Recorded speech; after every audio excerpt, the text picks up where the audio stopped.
তো বন্ধুরা দুপুরবেলা খেতে বসে পড়েছি। প্রথমে খাচ্ছি পুঁই শাক চিংড়ি মাছ দিয়ে, একটা বাইট করেছি, দারুণ হয়েছে দারুণ। এই ছোটো ছোটো চিংড়ি মাছ আছে, রসুন ফোড়ন, রসুন ফোড়ন, পুঁই শাকটা দারুণ লাগছে, ঠিক আছে। তারপরে আছে কলমি শাক ভাজা, আমি অনেকটা খেয়ে ফেলেছি অলরেডি। তো কলমি শাক ভাজা, তারপরে রয়েছে এই যে কী বলুন তো, দারুণ কোয়ালিটির ফ্যাসা মাছ, গাঁটি কচু দিয়ে, গাঁটি কচু দেখুন এই যে মোমের মতো গলে গেছে, ঠিক আছে।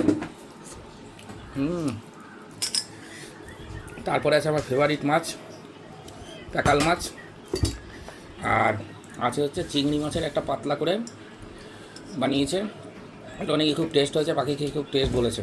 তো এই হচ্ছে 5 রকমের আইটেম দিয়ে খাচ্ছি।